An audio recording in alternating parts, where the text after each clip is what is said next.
Amém? Bom dia.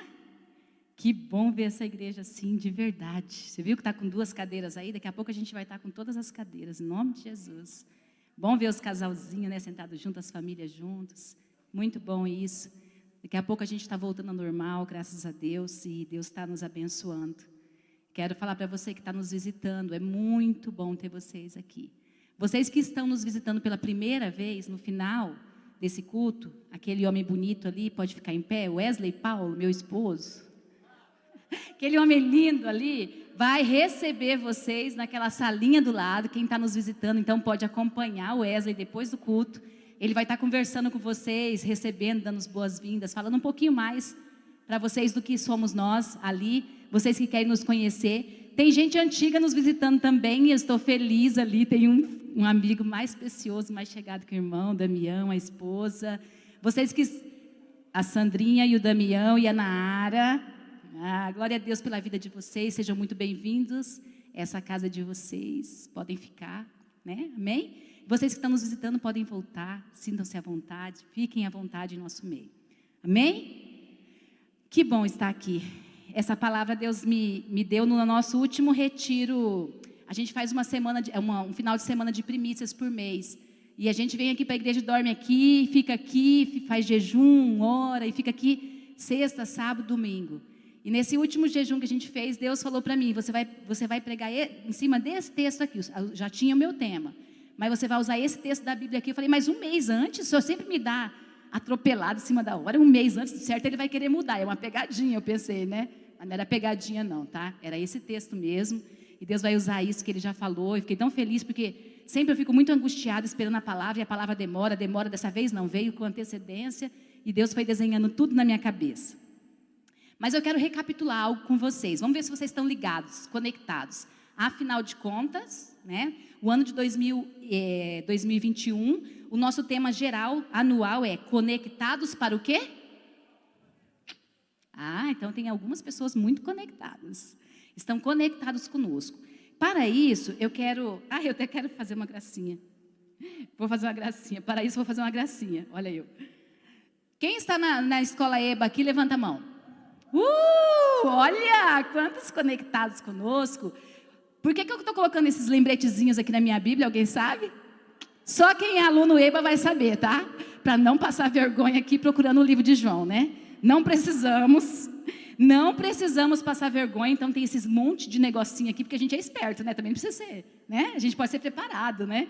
Então, aluno EBA vai entender a piada interna, tá? E... graças a Deus, eu quero ler o texto geral do ano com vocês, porque eu quero fazer uma viagem com vocês do que nós estamos falando esse ano. Levando você para aquilo que Deus vai chegar hoje, até aqui. Então, nós estamos conectados para a volta de Jesus. O tema geral está em Hebreus. A versão da Bíblia que eu estou lendo aqui é a Nova Almeida atualizada, tá? Então, se a sua versão for diferente, pode ter 1 ou 2 palavras diferentes, mas é a mesma Bíblia. Então, vamos lá. Hebreus 10, 23 a 26. Hebreus 10, 23 a 26 diz assim: guardemos firme a confissão da esperança, sem vacilar, pois quem fez a promessa é fiel. Cuidemos também de nos animar uns aos outros no amor e na prática de boas obras. Não deixemos de nos congregar, como é costume de alguns. Pelo contrário, façamos admoestações, ainda mais agora que vocês veem que o dia se aproxima. Porque se continuamos a pecar de propósito, depois de termos recebido o conhecimento da verdade, já não resta sacrifícios pelo pecado. Até aqui. Tá? Então esse é o nosso tema geral, nosso texto anual. E aí, nós começamos uma série de séries para falar daquilo que a gente vai falar, que é conectados para a volta de Jesus. Nós estamos num tema geral de 3 anos aí, conectado para a batalha espiritual. E eu não sei se você percebeu, mas nós estamos numa batalha. Nós estamos vivendo tempos difíceis, nós temos perdido pessoas queridas, nós temos vivido lutos, nós temos vivido muitas dificuldades. Quando Deus nos preparou para isso, para esse tempo, conectados para a volta de Jesus, Ele estava avisando para nós algumas coisas. E é engraçado que a pastora Natalia e a pastora Ana estão lá numa igreja em São Gabriel do Oeste, E o tema lá que a igreja está desenvolvendo é muito parecido conosco, conectados para a volta de Jesus. E o pastor falou para eles lá que Deus, há 3 anos atrás, tinha preparado a igreja para isso. Engraçado, né? Deus preparando as igrejas, porque o pastor Nivaldo nem conhece, eu acho que o pastor de lá, e nem conversou com ele sobre isso, mas, sim, não tem afinidade. Mas Deus falou com o pastor Nivaldo aqui, falou com esse homem lá, e está falando com várias pessoas que estão trabalhando conectados para a volta de Jesus. Então, a nossa série foi, a primeira série do ano foi Jesus, a nossa esperança. Porque para nos conectar com a volta de Jesus, você e eu precisamos saber, Jesus é o caminho, Ele é a verdade, Ele é a vida. E nós ficamos uma série inteira de 3 meses falando sobre isso, porque é importante você saber, no meio desse caos, Jesus é a nossa esperança, Ele é o nosso sustento. A segunda série foi inabaláveis. Sermos inabaláveis na palavra, na oração, na nossa família, na nossa casa, no nosso discipulado, sermos inabaláveis. Porque só o que nos sustentará para a volta de Jesus é estarmos inabaláveis em Jesus, que é a nossa esperança. Só para você recapitular, tá bom? A terceira série desse ano foi falando sobre as boas obras. Ninguém que recebeu de Jesus, que está inabalável, vai ficar sentado e não vai praticar boas obras. Porque a fé sem obras, ela é morta. E nós falamos sobre a importância das boas obras. E foi uma série muito linda que Deus nos deu. E agora, nós estamos trabalhando uma série muito importante, chamada Somos Um, que trabalha o poder da unidade. Só estaremos conectados para a volta de Jesus unidos, trabalhando em conjunto, entendendo aonde nós queremos chegar. E a primeira palavra dessa última série agora, que nós estamos, é o poder da comunhão. Pastor Nivaldo que falou sobre isso. Há um poder, há uma unção na comunhão. Isso é muito importante. A segunda palavra foi mutualidade e comunhão. Pastor Cláudio que ministrou ela nos nossos corações. Foi maravilhosa a palavra do pastor Cláudio. Trabalhando a expressão da comunhão, que é a mutualidade. Daqui a pouco a gente vai falar um pouco mais sobre isso. A semana passada, eu não estava aqui, mas eu estava conectada ouvindo a pastora Alda. Ela falou sobre mutualidade. E mutualidade é o coração da igreja de Jesus. Ela falou sobre isso de uma forma linda, trazendo a expressão de uma igreja que ama. E hoje Deus trouxe esse tema para que eu pudesse desenvolver. Mutualidade e os dons espirituais. Hoje nós vamos falar sobre mutualidade e os dons espirituais. E você pode falar, Cláudia, o que é isso? Mutualidade é muito difícil. Quem é discipulador sabe que nesse começo do ano nós aprendemos sobre comunhão e mutualidade. Mas eu quero simplificar para você que está aqui nos ouvindo. Mutualidade é um estilo de vida afinado com os mandamentos do Novo Testamento. Então, todos os mandamentos do Novo Testamento, que diz respeito a uns aos outros, diz respeito à mutualidade. Diz respeito àquilo que que nós cristãos devemos fazer e evitar fazer. Diz respeito àquilo que eu e você devemos fazer e evitar fazer uns aos outros. Para quê? Para expressar amor e unidade. Então, a mutualidade é a expressão da comunhão. Ninguém diz, eu tenho comunhão, eu partilho de uma comunhão sem expressar dela. A mutualidade é a forma que eu mostro para o mundo que eu sou unido, que eu estou vivendo em amor, que eu estou vivendo em cuidado uns com os outros. Por isso que é tudo que diz respeito a uns aos outros. O que eu faço? Eu amo, eu ajudo, que mais? Você pode colocar aí na sua lista. Tudo que diz respeito, eu respeito. E também o contrário, o que eu não posso fazer. Eu não julgo, eu não falo mal. É o que eu faço e o que eu não faço. Então é uma expressão. Então, onde existe comunhão, ela se manifestará praticamente por meio da mutualidade. Resumindo para você, se você diz, eu sou uma igreja, porque nós somos igreja, e eu tenho comunhão, cadê a prática da tua comunhão? Como você está mostrando para o mundo que você tem comunhão? Como você está mostrando para o seu GDF que você tem comunhão? Como você está mostrando para a igreja, para o mundo, no seu trabalho, que você tem comunhão? Então, a mutualidade é a prática. E qual que é o propósito, Cláudia? Porque a gente está na parte bem teórica. Agora a gente vai chegar na parte prática, tá? Eu estou falando da teoria para você entender onde nós queremos chegar. Qual que é o propósito da mutualidade? É que os cristãos animem e ajudem uns aos outros, para assim expressar a vida de Cristo. Você tem sido um cristão que está animando o seu irmão? Você está animando, ajudando ele, quando ele está desanimado, você fala, vem, eu quero te mostrar. Essa é a imagem que eu tive, uma pessoa ajudando, puxando, sabe assim? Não tem momentos na vida da gente que alguém vai puxando a gente, falando, não é isso não, não fica nisso não, tem mais para você. É isso, o propósito é ajudar a pessoa a enxergar que Cristo tem mais do que aquilo que você está vivendo. Então aí, esse é o propósito principal da mutualidade. Deus é tão bom que pensou nisso. Gente, Deus é bom demais. Eu viverei, eu morrerei. Nessa música linda, né? Expressando isso. Porque Cristo é bom demais. Ele pensa em tudo.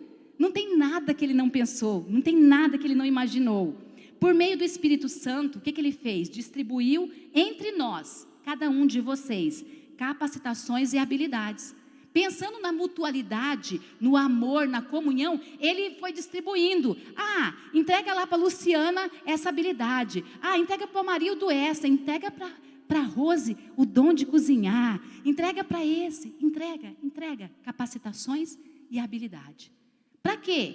Para que a gente expressasse o amor dele. Entrega para o Wesley a habilidade de falar. Entrega para o pastor Nivaldo o amor. Vai entregando. E ele foi entregando. Vocês vão entender onde eu quero chegar, tá bom? Então, ele foi entregando essas capacitações e habilidades especiais, que vai fazer com que as necessidades dos seus filhos, todos, sejam atendidas. E ele foi distribuindo, ele pensou, vou dar isso para o Jackson, porque o Jackson vai me suprir nisso. Vou dar isso para o Eduardo, porque o Eduardo vai me suprir nisso. Eu vou dar isso para o Josué, porque o Josué vai fazer isso com aquilo. Ele foi pensando, ele foi articulando tudo que ele podia entregar para nós, que a gente fosse dar para o outro. E você vai entender aonde nós vamos chegar com isso. Ai, estou tremendo.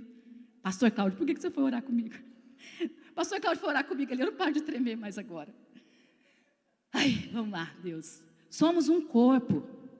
A igreja de Jesus é um corpo. Você faz parte de um corpo. E você é uma parte desse corpo. Essa comparação é feita pelo apóstolo Paulo em 2 Coríntios 12. Ele compara a igreja de Jesus com um corpo humano mesmo.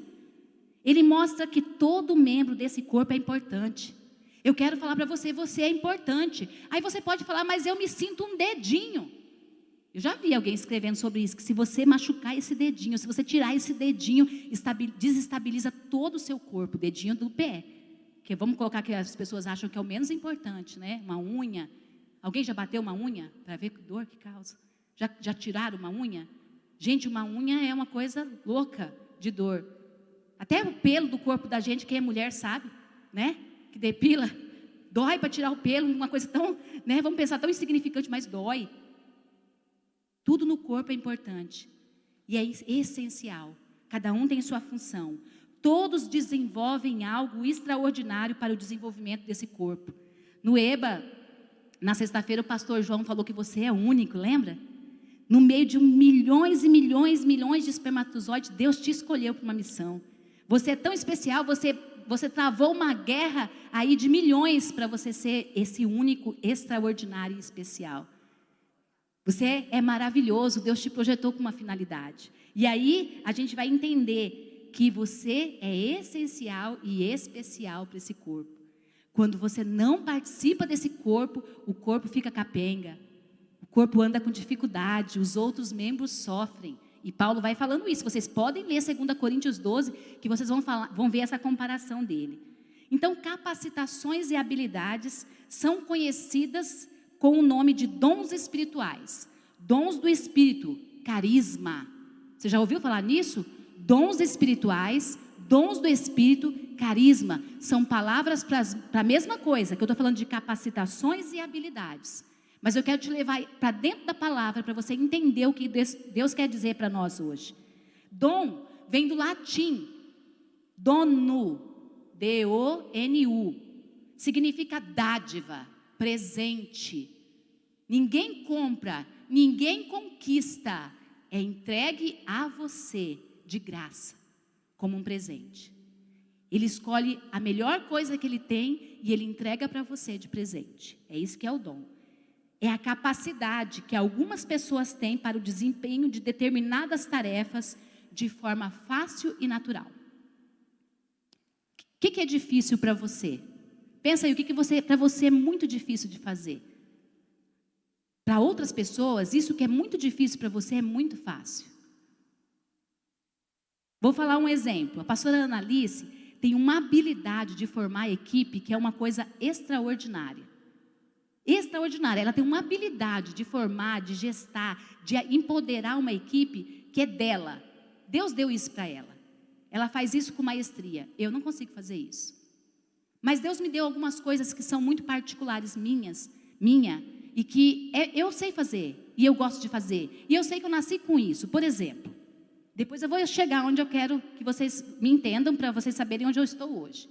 Quando eu tinha 11 anos, eu fazia parte da Igreja Batista Moriá, em Porto Velho, Rondônia. E lá, com 11 anos de idade, meu irmão está aqui, não vai me deixar mentir, está ali meu irmão, Ted Ney. Lá, com 11 anos de idade, eu comecei a trabalhar num projeto que parecia o Projeto Agapinho aqui. Eles tinham uma escola, era tipo uma escola, um lugar. E eu amava ensinar crianças, com 11 anos de idade. Eu gostava tanto que eu ajudava as crianças na EBD, e eu fazia o meu outro horário, eu fazia ajudando na igreja. Então, à tarde, no meu contraturno da escola, eu ia para a igreja para ajudar o projeto. E eu amava ensinar crianças. Por amar ensinar crianças, eu fui fazer pedagogia.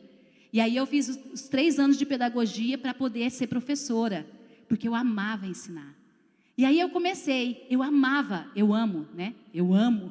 Cadê o Gustavo sabe isso? Eu amo ensinar. O ensino, a aula, o ensinar as pessoas, o empoderar as pessoas com conhecimento é uma coisa que me traz muita alegria.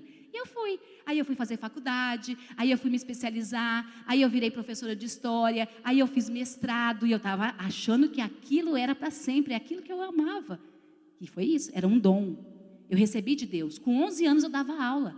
Eu podia dar uma aula de EBD, eu podia preparar uma aula com 11 anos. E eu gostava de fazer isso. Tinha medo de pessoas assim, grandes pessoas, multidões, porque eu gostava de dar aula para criança.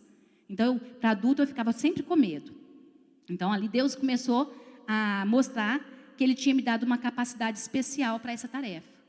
Às vezes você não tem nenhuma capacidade para essa tarefa, mas tem outras tarefas que você desenvolve.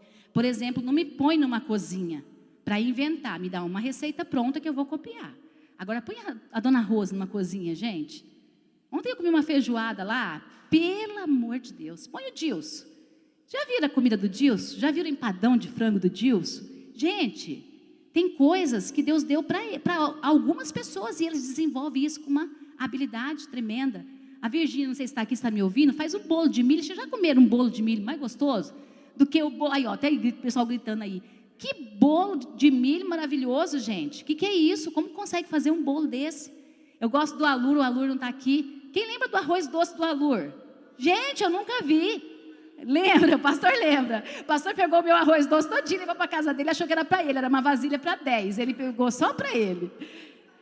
Quem já comeu a chipa do Celso? Gente, fez falta hoje no abraço. Fez falta no abraço. O pessoal do abraço conhecia a chipa do Celso. Fez falta.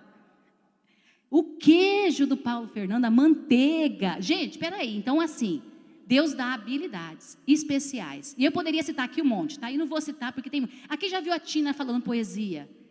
Encenando. Gente, é maravilhoso. Eu nunca vou fazer uma poesia daquele jeito. Me pegaram para gravar agora um vídeo ali que é um tique, como é que é o negócio? Tique o quê? Cadê o pessoal da mídia? Toque?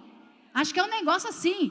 Aqui, aí é o Reels, não é nem isso. Gente, nem sei fazer isso. Nem sei como é que anda, a quantas andas, né? Então, a mãe do Micael comparecer no maternal.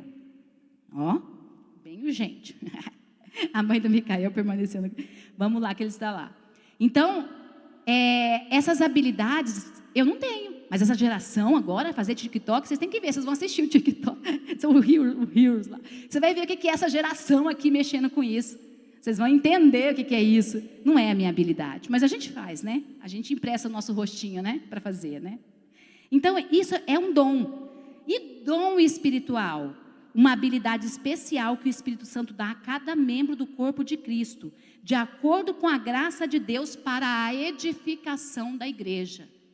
Um dom espiritual é dado a você de uma forma especial pelo Espírito Santo a cada um. Quer dizer, não existe ninguém aqui nesse templo, aí nessa casa assistindo, que não tenha um dom espiritual.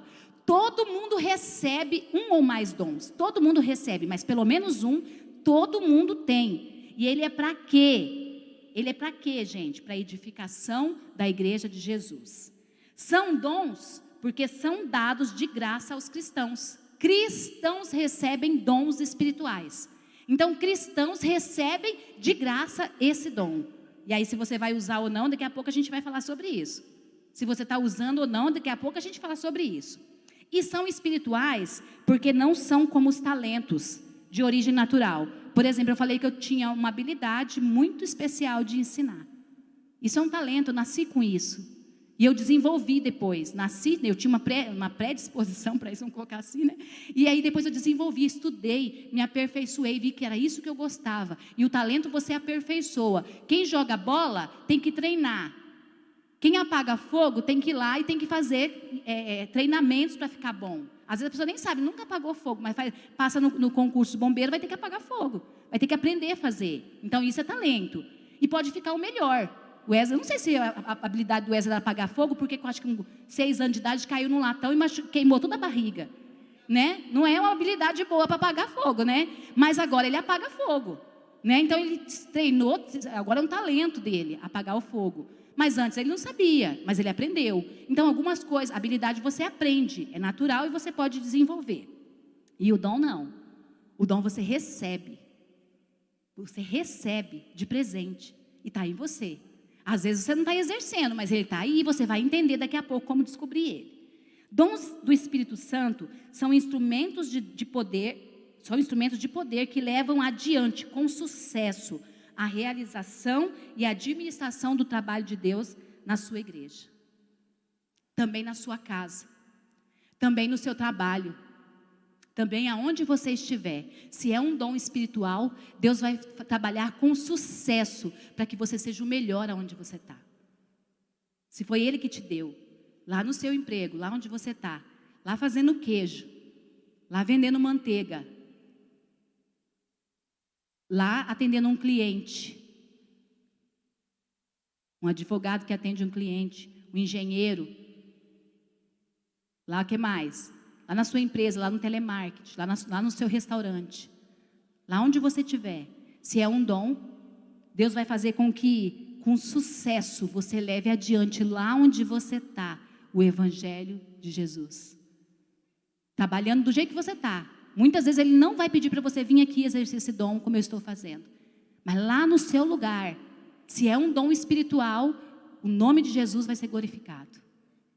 Fazendo bolo, cortando cabelo, trabalhando na polícia. Meu filho tem sonho de ser polícia. Se for um dom, Deus vai estabelecer e sobre a vida dele vai ser o melhor. Aonde você estiver, dando aula, o nome de Jesus vai ser glorificado. E Ele vai estabelecer o reino dele sobre a sua vida. Então nós vamos analisar alguns textos bíblicos para vocês entenderem. Romanos 12, de 4 a 8. Se pudesse ficar aqui nessa tela também, seria bom o pessoal ler. Romanos 12, de 4 a 8, mas eu não sei se isso é possível, então eu estou só comentando. Romanos 12, de 4 a 8. Abrem aí nas suas Bíblias, diz assim: porque assim como num só corpo nós temos muitos membros, mas nem todos os membros têm a mesma função, assim também nós, embora sejamos muitos, somos um corpo em Cristo e membros uns dos outros. Temos, porém, diferentes dons, segundo a graça que nos foi dada. Se é profecia, que seja segundo a proporção da fé. Se é ministério, dediquemo-nos ao ministério. O que ensina, dedique-se ao ensino. O que exorta, o faça com dedicação. O que contribui, com generosidade. E o que preside, com zelo. Quem exerce misericórdia, com alegria. Vocês viram que os dons, eles não estão só destinados a trabalhos pastorais, ministeriais. Vocês viram que os dons estão em todas as áreas da sociedade. Eu quero que vocês pensem isso comigo. Quem ensina, quem preside, quem aconselha, né? quem exerce misericórdia, quer dizer, quem ajuda o próximo. Está em tudo que a gente possa fazer. A diversidade de dons é impressionante. Eu nem vou falar para vocês, porque isso não é uma aula, de quantidade de dons, quantos se tem, quais são os dons, porque eu não quero, não é isso a essência dessa palavra essa noite. Ou essa noite não, essa manhã. Essa manhã. Não é a essência, não quero ensinar, lá no EBA a gente vai ensinar. Aqui não. Aqui eu quero que você pegue o que é isso, e o que Deus espera de você. Então a diversidade é uma bênção, mas nós não podemos perder de vista a unidade que eu falei lá, o objetivo da mutualidade, que é a unidade. E o objetivo dos dons espirituais é promover essa unidade no corpo de Cristo. Esse é o objetivo, promover a unidade no corpo de Cristo. 1 Pedro 4,10, vamos lá? Passear na Bíblia, só para vocês verem que eu não estou falando nada da minha cabeça. Nada de mim mesma. A palavra de Deus vai falar para nós. Sirvam uns aos outros, cada um conforme o dom que recebeu, como encarregados de administrar bem a multiforme graça de Deus. Os dons são para servir os outros membros do corpo. Quem se afasta da comunhão cristã não pode pôr em prática os dons da forma como Deus planejou. Se é para servir o corpo, aonde eu estiver, eu estarei servindo o corpo. E se eu fico fora do corpo, eu não tenho como pôr em prática o meu dom. Porque no final de tudo, é projetar a glória de Deus, é exaltar o nome de Jesus, é fazer o nome de Jesus conhecido no mundo. Quando você pensa em dom, pensa comigo aí, vocês que estão aqui essa manhã. Você lembra de alguém específico que usa os dons que ele recebeu para o benefício do outro? Quando eu faço essa pergunta para você, que nome vem à sua mente? De uma pessoa que usa o seu dom para o benefício do outro. Responde para você aí, quem você lembra de primeiro assim? Você fala, nossa, essa pessoa aqui, olha, ela faz isso amando. Ó, desde que eu cheguei aqui nessa igreja, e desde que eu visito essa igreja, eu vejo o irmão Mário servindo. E a irmã Sandra cumprimentando todas as pessoas. Já viram isso? Desde que eu cheguei, o Dilson servindo, fazendo, ele olha, ele vê a necessidade e ele serve. Ele vai atrás, ele é proativo. Vocês já viram? Desde que eu cheguei nessa igreja, o irmão Mário faz isso. Será que isso é para o benefício do outro? É, porque ele poderia chegar aqui como eu, sentar aqui e ficar aqui. Igual você. Ele podia ficar aqui sentado, só partilhando da palavra, igual a gente está aqui. Entende? Tem muitos, eu estou falando assim o que vem na minha mente, mas o que vem na sua mente? Quem é a pessoa com o seu dom, com o seu talento que serve para o outro? Porque aí cada um vai falar um aí, ou dois, ou três. Eu tenho muitos aqui na minha cabeça, muitos. Eu citei um só para você entender o que eu estou falando. Os dons precisam ser usados como meio para aprovar a eterna, inalterável, infalível e perfeita palavra de Deus. Se você usa os dons para se promover, tem alguma coisa errada. O dom é para provar, olha só que coisa linda isso, a eterna, inalterável, infalível e perfeita palavra de Deus. Eu estou cumprindo a palavra. Quando eu uso o meu dom, eu estou falando assim, isso é verdade, a palavra fala para eu amar, eu vou amar. Eu estou comprovando que a palavra me ensina a verdade.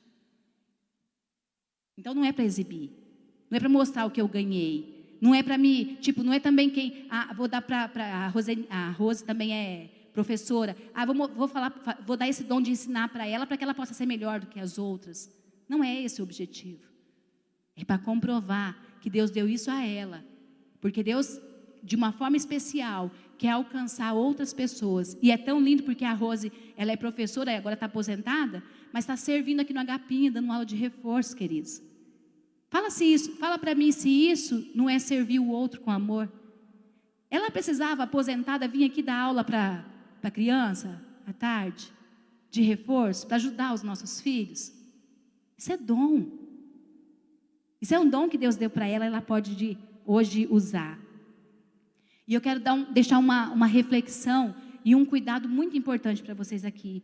Os dons não podem nunca tomar o lugar da Bíblia. Nunca.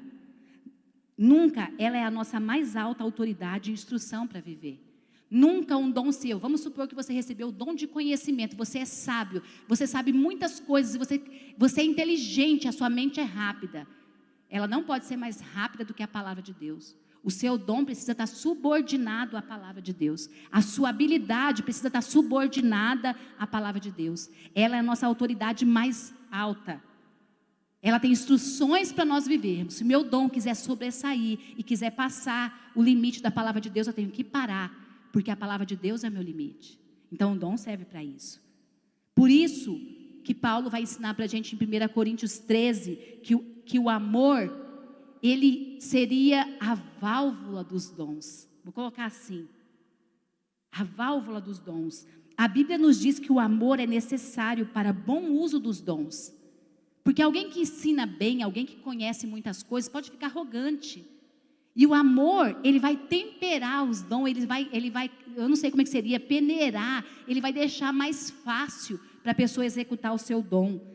Paulo, em 1 Coríntios 13, vai dizer que nos mostra um caminho mais excelente do que a utilização de todos os dons que nós temos aí. Que ele quer dizer uma forma melhor para usar o dom, é você colocando amor para temperar tudo que você faz. O amor te habilita a usar o seu dom com graça, com discernimento, com verdade. Muitos cristãos ficam angustiados, porque não sabem para que Deus os chamou. Muitos cristãos, eu converso com muitas pessoas, falam, eu não sei o meu chamado, eu não sei o que eu posso fazer, eu não sei. Alguns acham que Deus tem prazer em nos chamar para realizar tarefas que não combinam com os nossos dons, ou não combinam com a gente, ou que a gente não sabe fazer. Muitas pessoas pensam, mas Deus, me dá um negócio para fazer, e olha isso, eu não sei fazer. Quem já pensou assim? Eu já pensei. O senhor está louco, eu prego para criança, mas para adulto? O senhor está ficando doido, o senhor não me chamou para pregar para adulto? Eu tenho habilidade com criança. Outra coisa, que Deus está te chamando, que você fala assim, você está doida, Deus, isso eu não sei não. Isso aí eu não sei fazer não, isso não é para mim não. Eu vou te falar uma coisa, Deus não chama ninguém para realizar uma tarefa que Ele já não tenha te capacitado, que Ele já não tinha te instruído. E às vezes você só tem que começar, porque para você aprender você tem que dar o primeiro passo. Foi assim que Ele fez com Moisés, eu vou abrir o mar, e o mar estava aberto, foi assim? Não, eu vou abrir o mar, o que você tem que fazer, Moisés? O que era a primeira palavra? Obedecer, ir lá e pisar. Aí então você fica com medo que você quer estar totalmente preparado, ter todos os cursos que você precisa, ter toda a habilidade, você não começa e Deus não te dá a próxima porção. Porque Ele precisa que você confie e obedeça, para que Ele possa distribuir aquilo que Ele precisa para você. Então os nossos dons, eu quero que você fique aí com isso na sua cabeça, são uma indicação do seu chamado. As suas habilidades, capacitações, já são uma indicação do seu chamado. Aquilo que você tem facilidade para fazer, Deus vai usar para cumprir o chamado dele na sua vida. Tem muita gente querendo saber o chamado, mas não sabe nem qual que são as suas habilidades melhores, aquilo que ele faz de melhor. Tem gente que é expert, gente. Já viu o Davi mexendo com esses instrumentos aqui, gente? Você já viu o Davi mexendo com essas câmeras? Ele está por aí, filmando, andando. Você já viu o menininho desse tamanho, gente? Olha lá, gurizinho desse tamanho, gente. Cara, você vai arriscar apertar algum botão nessa câmera? Eu não arrisco. Você arrisca, né, amor? Porque se queimar, você não está nem aí. É, isso aí. Eu não arrisco mexer nisso, mas isso é uma habilidade, isso é um dom. O menino mexe com a internet, e aí é uma habilidade, né? Dom depois a gente vai ver lá na frente, se vai ser. Mas é uma habilidade. E essa habilidade está virando um talento que ele está aperfeiçoando, fazendo curso, aprendendo. Está aí. Deus distribui dons e espera que os usemos para a sua glória. Por quê? Se o dom é uma indicação do chamado, descobrir o meu dom é um passo fundamental para iniciar uma vida de acordo com o chamado de Deus. É por isso que nós temos desenho original, é por isso que nós temos todos os cursos que nós temos de autoidentidade, para você trabalhar a sua identidade, leque, quem eu sou, o desenho original para ver qual que é a sua personalidade. Porque nós queremos que você se conheça, se conhecendo, entendendo como Deus te fez, você vai poder fluir naquilo que Ele te chamou para fazer. Ninguém quer que você faça o que você não foi chamado para fazer. Mas e aí, Cláudia, se não tiver quem faça? Como a Deise sempre diz, e é verdade. Eu cheguei aqui, eu vou dar esse exemplo para vocês. Não tinha ninguém de líder na área da intercessão, de liderança para articular a intercessão. E, vou falar para vocês, na capacitação dos meus dons, intercessão é o meu pior dom. É o meu pior, mas eu amo orar. Eu estou falando em intercessão, é diferente, ok? Eu tenho vida devocional, eu busco a Deus, eu leio a minha palavra, eu oro. Mas intercessão é um chamado específico. Só que não tinha ninguém que pudesse construir a rede de intercessão da Ágape. E Deus falou, filha, você pode, você ora, você sabe, você tem habilidade para ensinar. Você vai estudar livro, você vai fazer isso. Nós começamos a desenvolver um ministério de intercessão na igreja. Não é meu chamado. Mas se não tem ninguém para fazer e Deus me chamar, Ele me capacita e eu vou. A Deise estava falando sobre isso. Não é o chamado da Deise ficar mexendo com a mídia aqui. Mas ela é a mais habilidosa de todas nós da equipe de gestão para fazer isso. Então ela foi Pastor Nivaldo, imagina, Pastor Nivaldo, lá na habilidade da mídia, imagina que delícia que ia ser nossa transmissão ao vivo, tudo. Só o Instagram deu trabalho ainda. Fica chamando a Fabrício, nós são da hora, né, Fabrício? Tá achando que é fácil assim. Então, gente, olha só, Deus vai também usar, quando nós não temos o corpo funcionando plenamente, aqueles que Ele precisa para exercer aquilo que está faltando. Então, enquanto a gente não tem, a gente usa o que a gente tem. E eu estou, eis-me aqui, disponível para o Senhor me usar. Enquanto não se levantam aqueles que podem fazer isso, eu estou aqui, disponível para o Senhor me usar. Mas a obra dele não vai parar e o reino não vai parar. E ele pergunta para você, você está disponível para eu te usar? Você está disponível? Enquanto você não conhece seu dom e aí caminhando até você conhecer e não parar? E aí ele diz assim, ó. Deus distribui dons e espera que usemos para a sua glória. E aqui começa de verdade a nossa ministração agora prática. Vamos abrir nossa Bíblia em Jonas. Eu podia ter usado qualquer um, né? Tem tanta gente que cumpriu o chamado, que fez, né? Mas Deus mandou eu usar Jonas. Só Jonas, tá? Vamos aprender sobre dons com a vida do Jonas. Ele é um personagem muito conhecido. Se tivesse criança aqui, eu perguntasse para a criança, a Nara, quem que era Jonas, qual que é a história que as crianças mais conhecem, as crianças sabem. Fala aí no ouvido do seu pai, Nara, para ver se você sabe. Jonas tem uma história que nos impressiona. Por quê? Foi parar no ventre do peixe. Todo mundo conhece, né? Todo mundo conhece a história de Jonas. E a gente vai navegar um pouquinho nessa história aqui para descobrir como é que ele fez. Jonas foi um homem que procurou fugir do seu chamado. Você conhece alguém assim? Você conhece alguém que foge do seu chamado? Você se identifica com Jonas? Já falei a primeira coisa de Jonas, ele foge do seu chamado. Você se identifica com ele? Porque eu comecei falando de capacitações, habilidades, para te falar que tinha dom, para te levar a falar que o dom te mostra o teu chamado. Vocês viram, né, que eu levei vocês para uma pegadinha, né? Vocês viram, né? Perceberam? Que eu vou terminar nos dons falando do seu chamado? Pegadinha. Tinha gente querendo saber qual que era meu tema da mensagem. Tinha mais de um querendo saber qual era o tema da mensagem. Falei, não vou falar, vai lá assistir que você vai ver. Vai lá ouvir. Então Deus chamou Jonas para uma missão. E ele não quer cumprir essa missão. Ele é chamado a sair da sua terra e pregar contra a cidade de Nínive. Só para vocês terem ideia, Nínive era arqui-inimigo de Israel e Judá.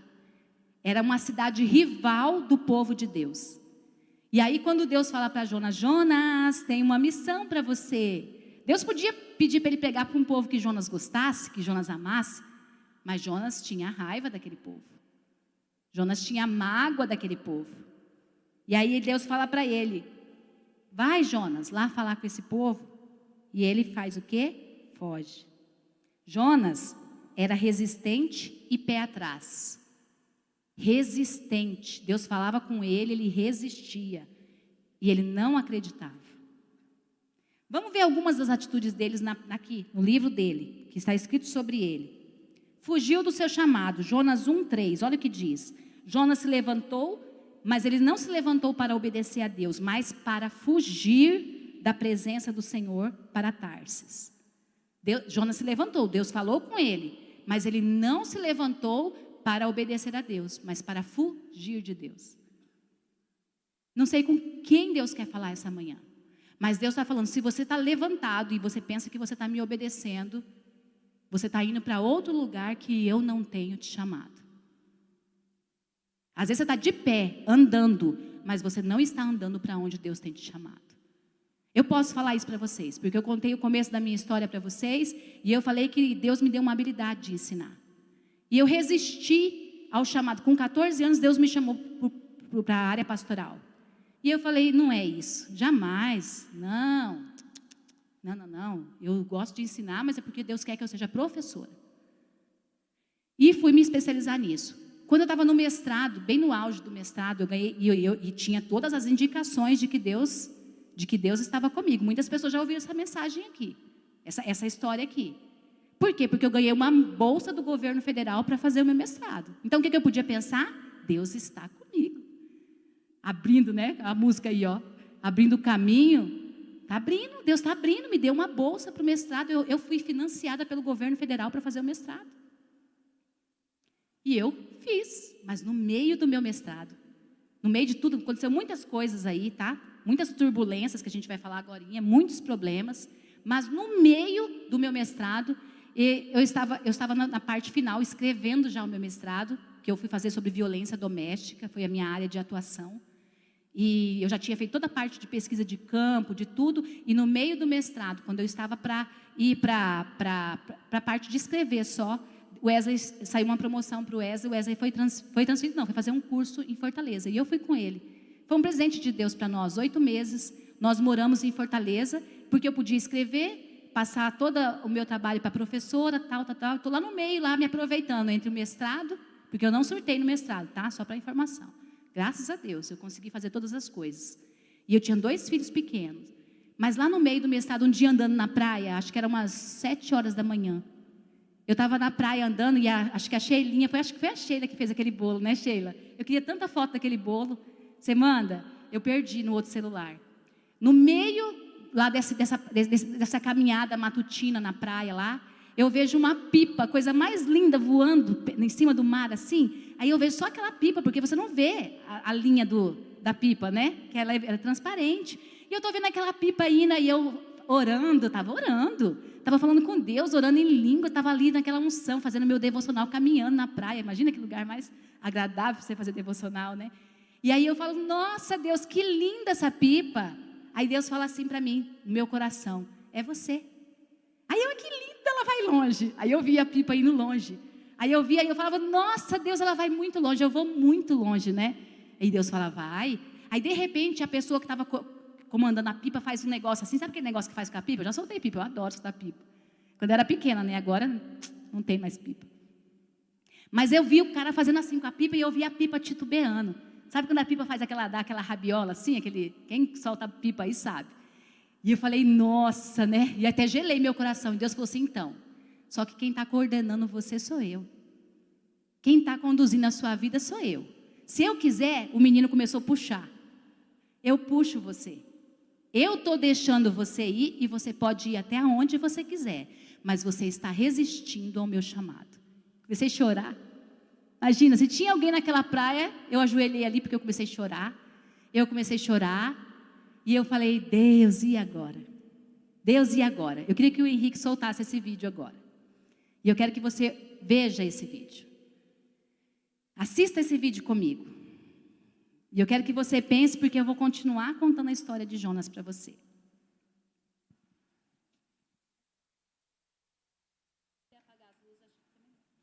Se puder apagar as luzes, acho que fica melhor.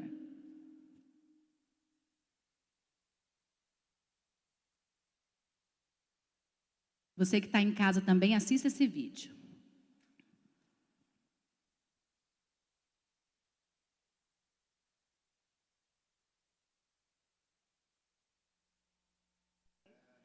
Calma, leia o texto.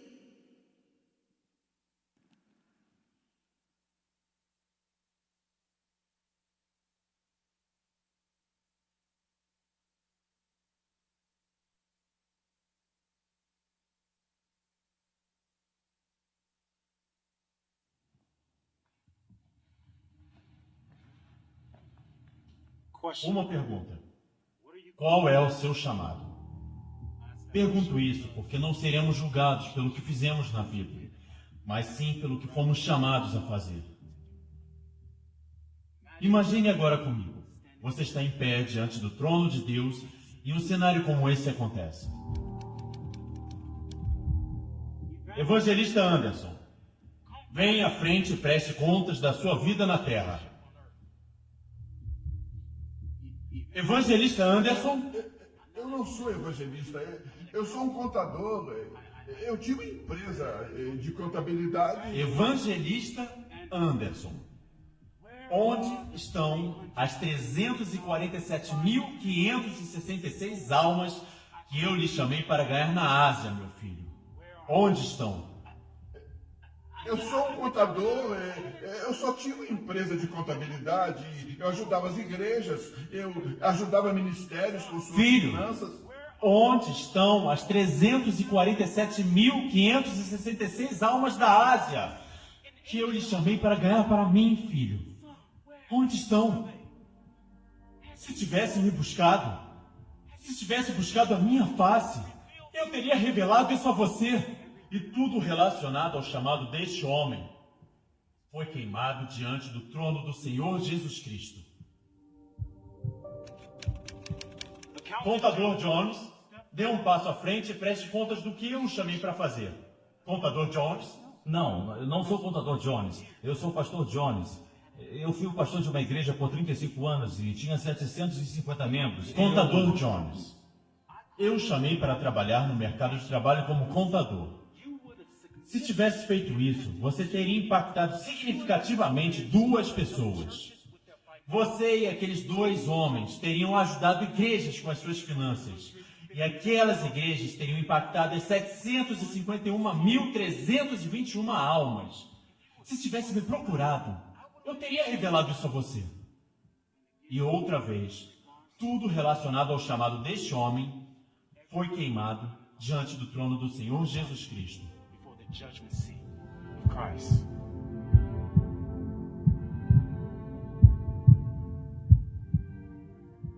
Irmã Smith, venha à frente e preste contas do que eu a chamei para fazer.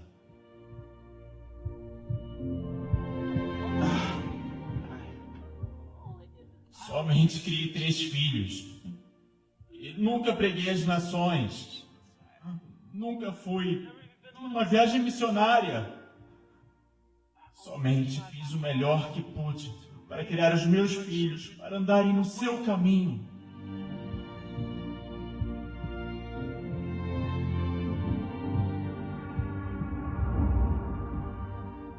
Irmã Smith, eu nunca chamei você para pregar às nações. Nunca chamei você a ir a outros países em viagens missionárias. Eu chamei você para criar 3 filhos. E agora vou lhe mostrar as 1.579.541 almas que aqueles 3 filhos impactaram.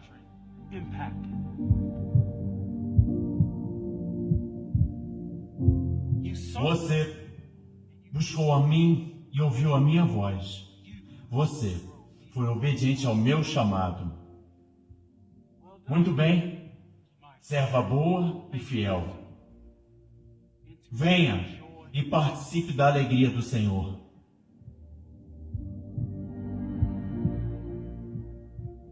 Lembre-se, você não será julgado de acordo com o que você fez na vida. Será julgado de acordo com o que você fez em relação ao seu chamado. Amém? O que você foi chamado a fazer? O que você está fazendo com o seu chamado? Você tem sido como Jonas? Porque eu estava lá dando aula e Deus me chamou para estar aqui. Mas tem outros que estão aqui e deveriam estar lá fazendo algo. Não estou aqui fazendo um apelo para todo mundo virar pastor, evangelista. Eu estou aqui falando, você está no lugar onde Deus te colocou? A palavra de Deus fala que todo aquele que buscar vai achar. E aí toda vez ele falava, se você tivesse me procurado, eu tinha revelado a você. Mas Deus procurou Jonas e falou com ele. Será que não somos como Jonas? Mesmo Deus falando, nós não estamos ouvindo? Jonas fugiu. Nós vimos aqui. Fugiu do seu chamado, resistiu à voz de Deus. Ele era pé atrás. No meio da sua fuga, no meio de tudo aquilo, ele lembrou que ele tinha Deus, ele orou a Deus. O capítulo 2 de Jonas é uma oração a Deus pedindo perdão. Ele se arrepende. Ele obedeceu a Deus depois de sair do ventre do peixe. Mas ele obedeceu do jeito dele. E muitas vezes a gente não entende por que algumas coisas acontecem na nossa vida. Porque nós não queremos ouvir a voz de Deus. Nós não queremos obedecer. Nós não queremos colocar o pé na beira do mar para que ele se abra. Às vezes Deus tem te chamado para fazer coisas que você acha que é impossível aos seus olhos hoje. Mas você não dá o primeiro passo. Você não acredita. Jonas ficou irado com Deus porque aquilo que Deus chamou ele para fazer, ele fez de um jeito mais ou menos, e aquele povo todinho se arrependeu. O povo todinho se converteu, o povo todinho se humilhou, o rei se humilhou, a cidade que estava destinada à ruína foi salva por conta da pregação da palavra de Deus, do amor de Deus. E sabe como é que Jonas fecha a sua história? Em depressão e desejando a morte. O último capítulo de Jonas é ele em depressão, desejando a morte, porque ele ficou triste com Deus, porque Deus salvou. Nós podemos aprender com Jonas. Era isso que ele não queria. Ele não queria que Deus salvasse os arqui-inimigos dele. O objetivo de Deus ao dar os dons para nós é salvar a humanidade, porque Deus ama a humanidade.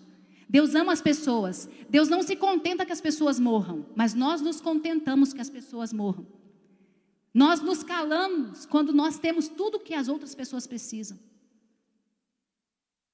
Como Jonas. Ou nós resistimos porque nós não gostamos daquela pessoa, não gostamos daquilo, não queremos isso, nós resistimos. Mas o que a gente aprende com Jonas? Ele tem fraquezas e dificuldades emocionais e espirituais. Por esse motivo, nós podemos nos identificar com ele, porque eu e você, nós temos fraquezas, dificuldades emocionais e espirituais. Nós temos limitações.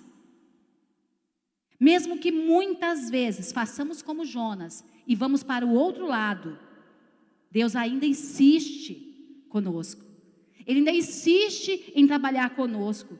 O Senhor nos toca, sara e envia. Esse que é o objetivo. Você chega aqui ferido, machucado, você é tocado, você é sarado e depois você vai. Esse é o projeto de Deus. Deus busca uma parceria humana. Deus busca uma parceria conosco. Deus está buscando parceria conosco. Cada um de nós tem um chamado. Não adianta fugir. O chamado nos tira do comodismo, é desconfortável. O chamado nos confronta. Diz para mim se não. Eu tive que aprender a falar para adultos. Eu falava para criança. É totalmente diferente. Eu tive que aprender a falar para adultos, eu tive que estudar, eu tive que ganhar novas habilidades. Fugir do chamado. Você pode? Pode. Quem aqui está fugindo? Continua. Eu já fugi. Muitos anos. Eu fiquei fugindo do meu chamado muitos anos. Você pode? Pode, você é livre. Continua. Mas eu estou mostrando alguém que fugiu do seu chamado.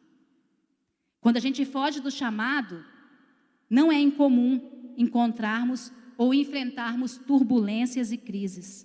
Olha Jonas 1:4 diz assim: mas o Senhor lançou, e não é de Satanás que manda não, tá? Às vezes a gente pensa que é Satanás que manda crise, tempestade, tem tempestade que é Deus que está mandando. Tem barco balançando aí que foi Deus que está fazendo essa tempestade vir sobre a sua vida. Não é o inimigo não. Aí ele diz assim, ó: mas o Senhor lançou sobre o mar um forte vento e levantou uma tempestade tão violenta que parecia que o navio estava pronto para se despedaçar. O Senhor enviou a tempestade. Gente, a crise é boa. A tempestade é boa. A tempestade nos acorda. Deus está querendo acordar pessoas. Deus está querendo despertar pessoas. Ela tem o objetivo de nos alinhar com o propósito de Deus. A tempestade, a crise, ela afeta quem está perto de nós. Deixa eu te falar uma coisa, é inevitável. Se você passar uma tempestade, Quem está perto de você, seus filhos, seu cônjuge, seus parentes, sua empresa, sua família, sua igreja, vai sentir. É inevitável. Quem está perto de nós vai sofrer com as tempestades que nós vamos passar. Aqui, se você é casado, eu quero falar para você, é inevitável. É inevitável passar as tempestades do lado do nosso cônjuge. É inevitável. Se ele passar, você vai passar. Aqueles que estão perto de você vão sentir. Mas ela é boa. A crise nos ajuda a esvaziar a bagagem que acumulamos no percurso de coisas que nós não precisamos. Quantos de nós caminhamos com tantas coisas que nós não precisamos? Nós vamos ajuntando no percurso. No meio da tempestade, os marinheiros começaram a jogar para fora aquilo que não era essencial, aquilo que não era vital. Joga para fora, o barco vai afundar, joga para fora. Quantas coisas nós temos acumulado no caminho, e Deus quer que a gente esvazie. Deus quer que a gente tire, isso não é essencial, esse não é o seu chamado, não foi para isso que eu te chamei. Fica com o que eu te chamei, fica comigo. É essencial. Na crise, Deus usa até os incrédulos, aqueles que não temem ao Senhor, para abrir os nossos olhos, para nos acordar. Foi assim que os marinheiros fizeram. Os marinheiros falaram para Jonas: ei, você está dormindo, o barco vai afundar, a casa está caindo, meu irmão, e você está na popa do barco dormindo. Acorda! Alguém nessa casa tem que acordar. Alguém vai precisar pegar o remo. Alguém tem que acordar. Alguém tem que levantar. Quem é o seu Deus? E ele fala assim: eu. Meu Deus é o Deus dos judeus, dos hebreus. É o grande eu sou. Será que as pessoas estão olhando para você que tem o grande eu sou e estão achando que o seu Deus é qualquer Deus? Ele fala: é o grande eu sou. Aí os caras falam: o que você fez? Você está ficando louco, nós estamos morrendo, o que você fez? Pede perdão. Sabe o que Jonas faz? Jonas sempre quer desistir, morrer. Me joga no mar, me joga que acaba a tempestade, resolve o problema. Os marinheiros foram tentando ajudar Jonas, foram tentando salvar Jonas, foram tentando, no final, pedir perdão para Deus e falaram: Senhor, nós não podemos salvar aquele que o Senhor quer condenar. Nós não podemos fazer nada por ele, porque ele não quer, porque ele não abre os olhos, porque ele não acorda. Nós vamos jogar, mas não nos culpe por esse mal. E jogam ele. Quando jogam Jonas no mar, o que acontece? O mar se torna uma bonança. A crise, a turbulência acaba. E olha só, com a desobediência de um homem, aqueles marinheiros se convertem ao Deus Altíssimo. Porque se Deus te pedir para pregar e você não pregar, Ele vai usar a sua circunstância para converter o outro que precisa, porque o outro é importante para Deus. Para você pode não ser, mas para Deus é. E aqueles marinheiros se dobram ao Deus vivo, ao Deus dos exércitos, se convertem. A cidade se converte, a cidade se arrepende, toda a cidade é salva, porque eles ouviram a voz de Deus. Mas sabe o que Jonas estava fazendo? Chorando, murmurando, querendo morrer, não se importando com a vida, porque ele não usou o dom dele com amor. O dom é temperado com amor. Aonde tem amor, tem a importância do outro. Nós cuidamos do outro. Que nós não precisemos ir a extremos para entender o chamado de Deus a nós. E mesmo que isso aconteça, nunca se esqueça que Deus nos dá novas chances para corrigir escolhas erradas. Eu já fui a extremos. Minha casa já enfrentou extremos. Muitos conhecem minha história aqui. Mas Deus nos deu uma nova chance. Hoje eu estou alinhada ouvindo o Senhor. Hoje eu só quero ouvir o que Ele tem para mim. Hoje eu quero andar em concordância com Ele. Eu não quero que os que estão perto de mim sofram por causa da minha negligência, por causa da minha crise. Eu penso no outro. O outro ganhou um lugar de honra no meu coração, porque eu tenho um dom para a edificação do corpo. O objetivo de Deus é sempre salvar. A preocupação de Deus é: se Ele te chamou para cuidar desse filho, o que você está fazendo, mulher? O que você está fazendo, mulher? Se Ele te chamou para cuidar desse filho, o que você está buscando? Você está com um profeta, você está com um contador, você está com um emissário de Deus na sua casa. O que você está procurando? Homem, Deus te chamou para o mercado. Deus te chamou para trabalhar lá onde você está, para você influenciar aquela empresa. Ou não? Ou Ele te chamou para o pastoreio e você está igual eu? Eu não sei qual a sua habilidade, para que Ele te chamou para fazer, mas Ele vai cobrar de você. Se no lugar que você está, você não está fazendo o nome dEle conhecido. Os marinheiros se converteram ao Senhor. Os ninivitas se arrependeram e creram em Deus. Mesmo com resistência e desobediência de Jonas, eles ouviram a palavra, creram em Deus, se arrependeram e mudaram a sua circunstância.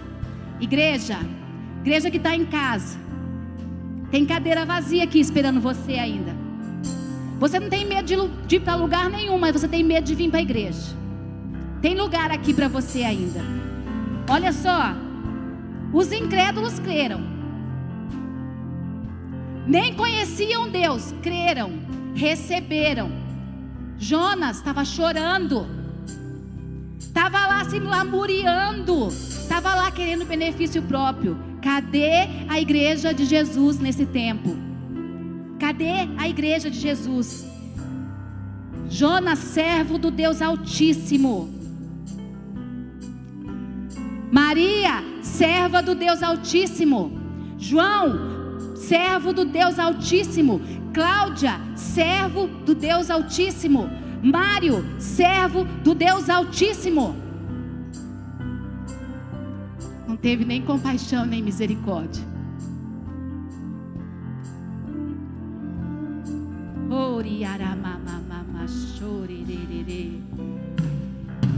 As pessoas estão afundando.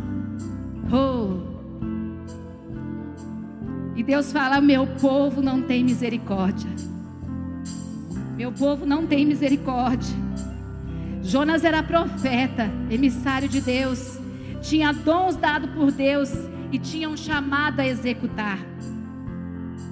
Sua história nos mostra que no cumprimento de sua missão não usou o amor como recurso para executar os seus dons. Podemos falar de vários homens na Bíblia, vários. E na história de homens que cumpriram seu chamado. Podemos, mas eu não vou falar de nenhum deles. Moisés, Abraão, Isaac, Jacó, Davi, podemos, mas eu não quero falar deles para vocês. Hoje eu quero falar para vocês de um homem chamado Jesus Cristo de Nazaré. Ele é o nosso maior exemplo de cumprimento de missão. Ele é o nosso maior exemplo. Na sua oração em João 17, vocês podem ler na sua casa. Eu não vou ler com vocês. Ele diz assim: eu te glorifiquei na terra, realizando a obra que me deste para fazer. Eu te glorifiquei na terra.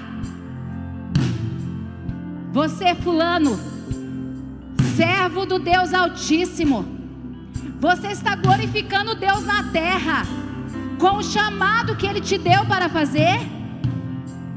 Nós podemos dizer, como Jesus: eu, Pai, eu te glorifico na terra, cumprindo o meu chamado, fazendo aquilo que o Senhor me chamou para fazer. Eis-me aqui.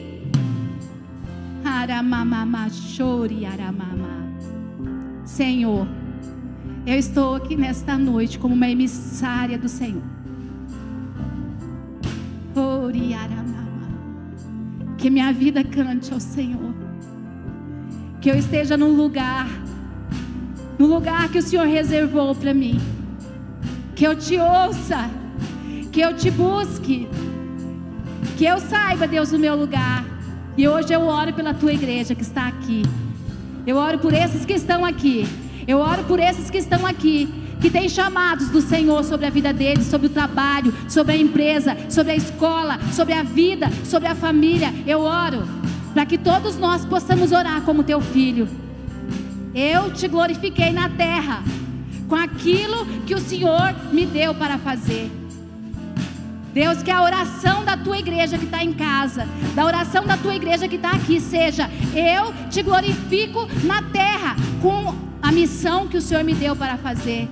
Esta noite, Senhor, eu devolvo a glória ao Senhor. E eu me coloco, porque eu só posso colocar a mim mesma hoje nessa direção. Cada um vai prestar contas de si, não pelo que está fazendo, mas pelo que foi chamado a ser feito.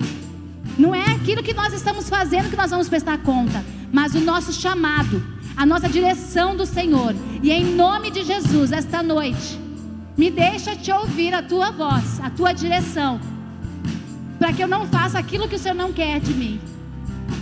Deus, eis-me aqui. Eis-me aqui. Eu profetizo sobre esta igreja. Eu profetizo sobre esse tempo. Homens e mulheres que ouçam a sua voz, que estejam submissos ao Senhor e que usem o amor como arma de guerra. O amor que nos faz nos importar. O amor que nos faz, Senhor Deus, ó Pai, a ir além, avançar. Em nome de Jesus, eu oro, Senhor Deus, ó Pai, nesta manhã. Em nome de Jesus. Amém. Igreja, Deus abençoe a vida de vocês. Que vocês possam refletir, que vocês possam decidir, que vocês possam escolher a não fugir, mas a cumprir, mesmo que doa, mesmo que custe. Vale a pena servir o Filho do Rei, o Deus Altíssimo, inabalável, pedra fundamental. Às vezes as coisas não estão muito boas por aí, porque a pedra não está ocupando o lugar de honra que ela tem. Que o Senhor possa ser o fundamento da sua vida. Amém? Vou chamar o pastor Nivaldo para orar. Bênção apostólica.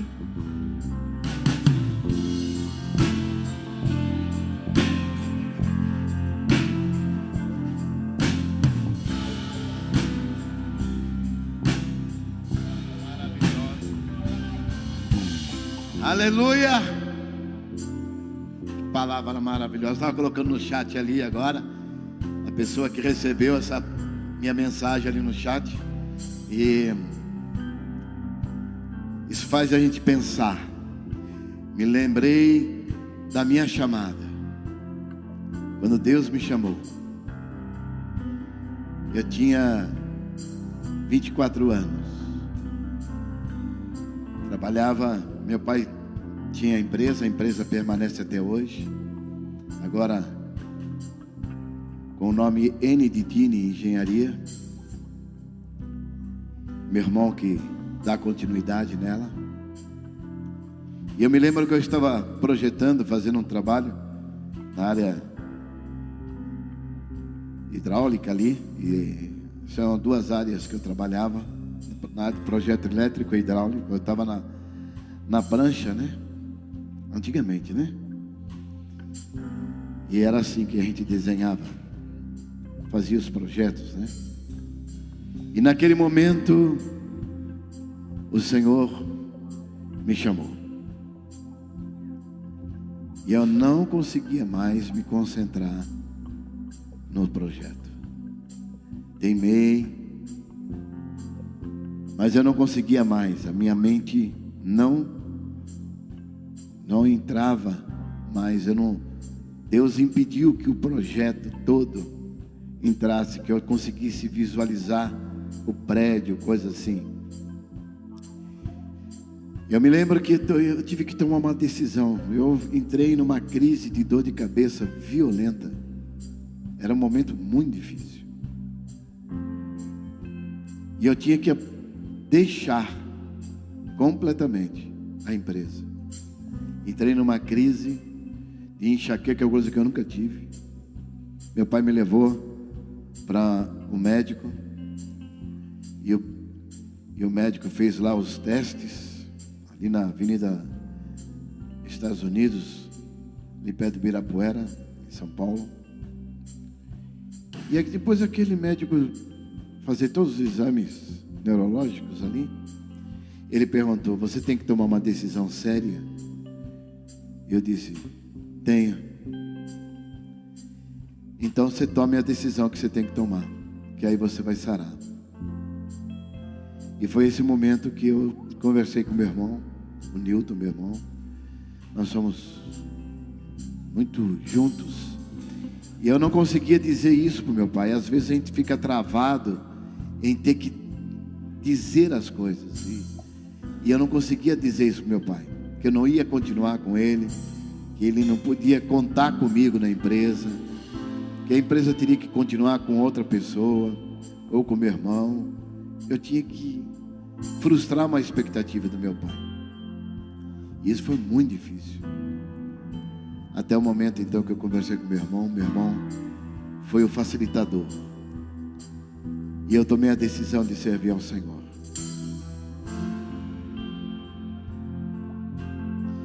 Então essa palavra fez eu voltar atrás e repensar nos pequenos começos.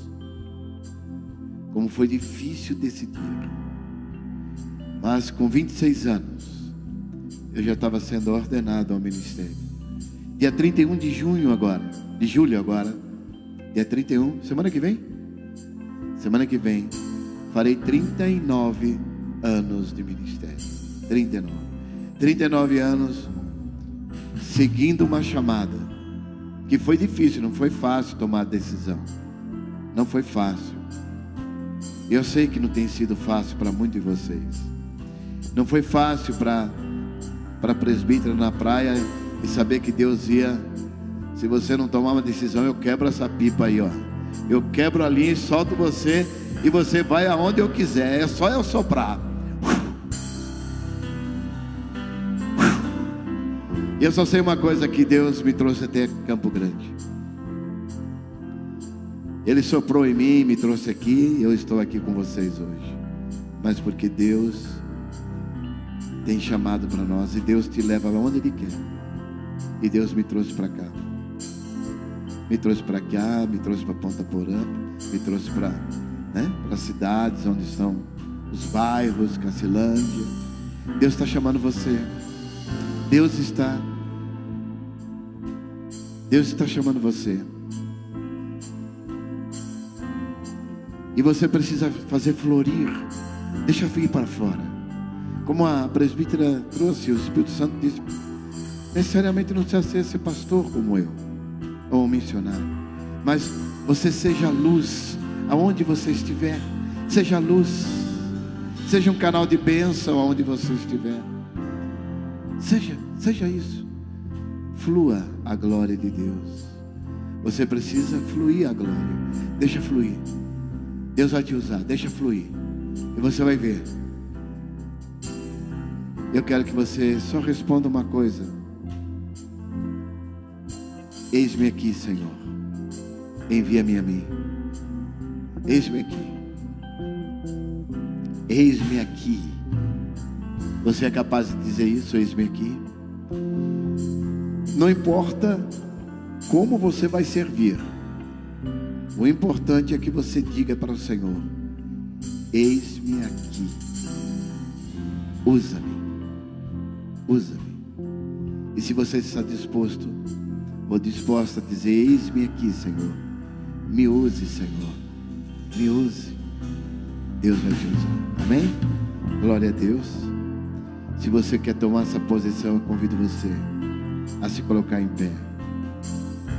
Nós vamos orar. E eu vou pedir essa bênção de Deus sobre a sua vida. Amém? Em nome de Jesus. Pai querido, eu quero abençoar as pessoas que aqui estão, e abençoar os que estão em suas casas. Obrigado, Senhor, por essa palavra tão poderosa que nos impactou. Obrigado, Senhor, porque Tu usaste a Tua filha para nos chamar a atenção, para dizer sobre o nosso propósito aqui nessa terra, sobre a nossa passagem aqui nessa terra. Obrigado, Senhor, pela direção e unção do Teu Espírito sobre nós. Obrigado, Deus, porque o Senhor invadiu esse lugar. Esse ambiente agora está cheio da Tua glória. Esse ambiente, o ambiente lá na casa, está cheio da Tua glória. E nós podemos sentir essa glória fluindo.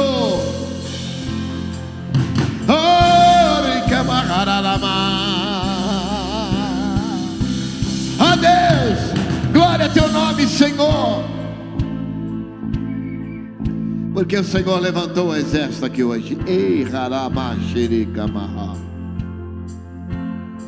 meu Deus, meu Deus, meu Deus. Ó, que Deus me mostrou, amor. Deus me mostrou que Ele alinhou a Ágape. Deu um alinhamento. Estou falando, presbítera, Deus está dando um alinhamento muito grande para a igreja. Porque estava, cada um fazia o que achava que podia fazer, e agora Deus alinhou o corpo. Aquele que é ouvido vai ser ouvido mesmo. Aquele que é perna vai ser perna. Aquele que é braço vai ser braço. E aquele que é o dedinho de pé que gera equilíbrio no corpo, que você mencionou, vai ser dedinho no pé. Vocês estão entendendo? Deus compactou a Ágape nessa manhã. Deus deu isso. Pai, abençoe teus filhos, que possam ir na paz do Senhor. Que a graça salvadora de Jesus Cristo, o amor de Deus e a consolação do Espírito Santo, Deus Pai, possa estar com todos vós, espalhado pela face da terra, agora e para todos sempre. Amém e amém. Leva aqui só os nossos visitantes, por favor. Nossos convidados vão aqui ao lado esquerdo. E amanhã na live às 6:30 da manhã, todos estão convidados a estar comigo na live às 6:30 da manhã, 7:30 horário de Brasília.